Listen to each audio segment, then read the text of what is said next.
Assalamualaikum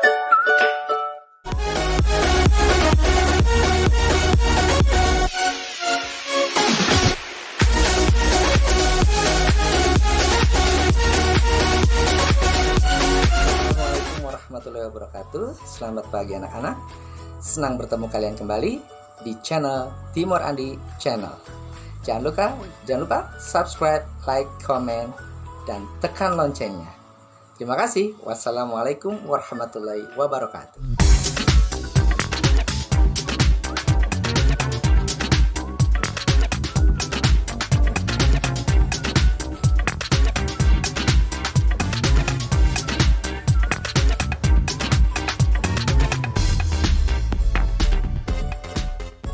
Assalamualaikum anak-anak, selamat pagi semuanya. Bapak hari ini akan mengajak kalian belajar lagi dari rumah saja dengan materi tema 1, subtema 1, dengan mata pelajaran seni, budaya, dan prakarya. Nah, sebelum belajar, seperti biasa kita akan berdoa terlebih dahulu. Berdoa dimulai.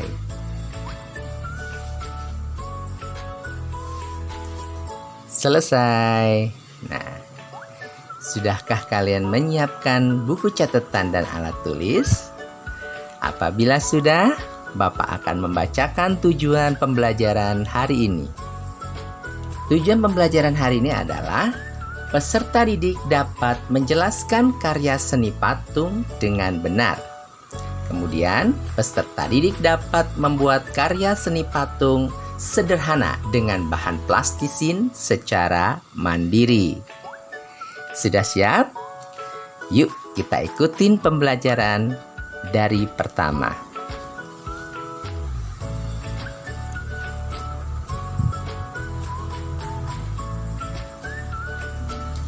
Karya seni rupa.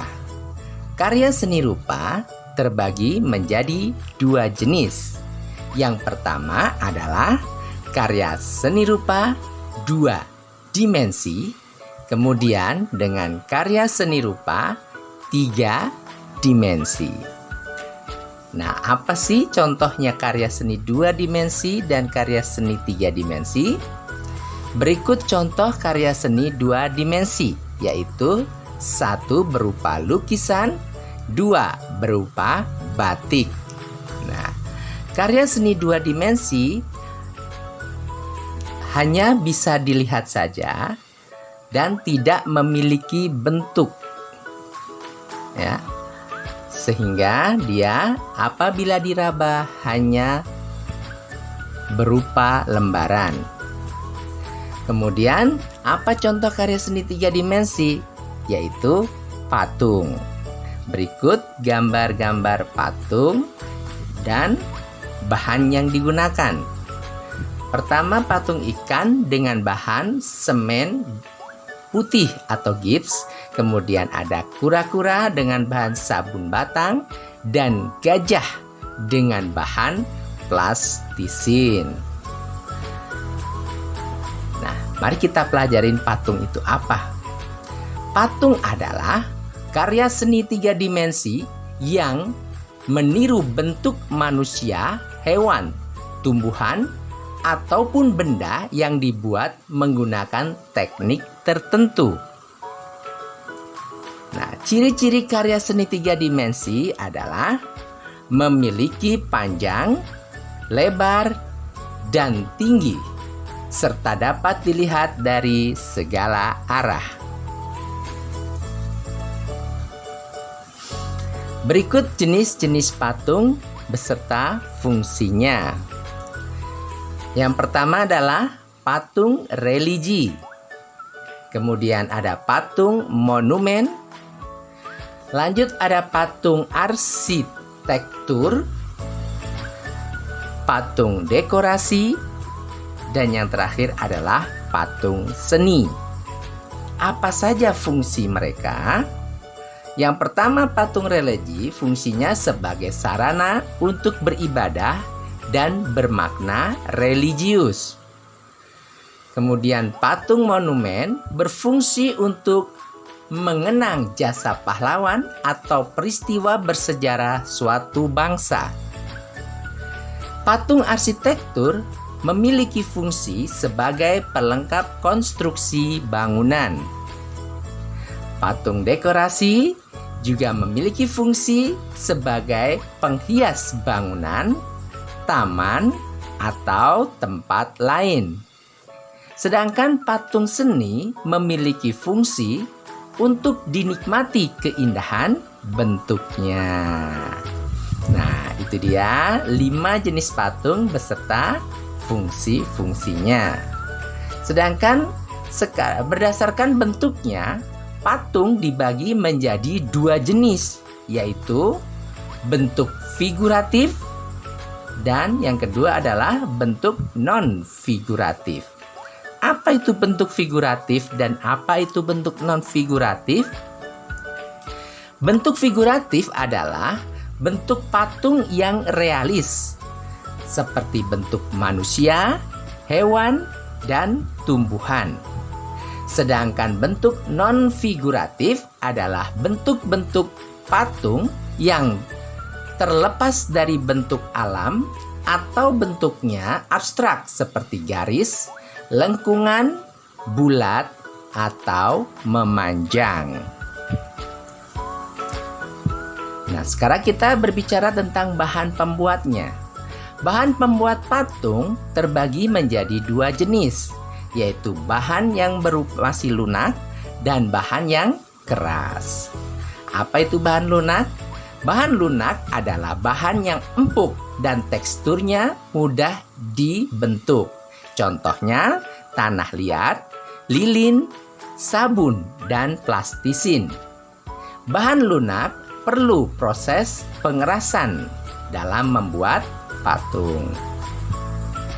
Bahan selanjutnya adalah bahan keras, yaitu bahan yang bersifat keras dan lebih sulit untuk dibentuk dan memerlukan teknik tertentu. Contohnya batu, kayu jati, dan marmer. Nah, untuk bahan keras tidak diperlukan proses pengerasan karena sudah bersifat keras. Apa saja sih alat-alat untuk membuat patung? Nah, alat untuk membuat patung yang menggunakan bahan lunak antara lain 1. Butsir, ya. Kemudian ada meja putar, kemudian ada cetakan. Nah, dan apa sih alat-alat yang digunakan untuk membuat patung berbahan keras? Yaitu 1. Palu. Biasanya palunya terbuat dari kayu atau karet. Kemudian pahat. Dan yang terakhir adalah amplas untuk menghaluskan. Nah, itu dia bahan-bahan, alat-alat dan bahan yang digunakan untuk membuat patung. Nah, Bapak akan memberikan tips cara membuat plastisin sendiri.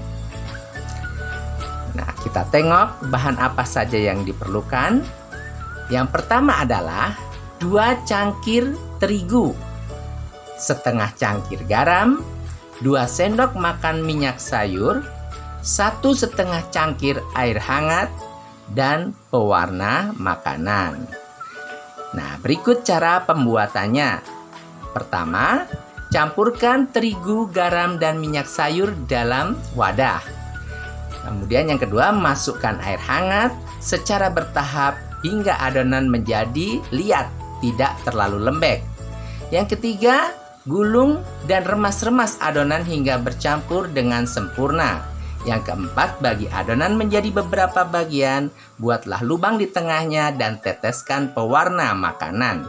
Kemudian gulung-gulung kembali adonan hingga warna tercampur merata. Nah, itu cara membuat plastisin. Sekarang tugas kalian adalah buatlah patung bentuk figuratif dengan menggunakan bahan lunak.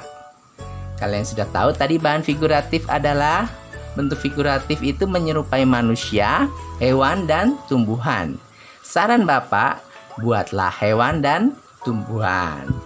Kemudian Bahan lunak biasanya tanah liat, lilin, kemudian ada plastisin, ada sabun.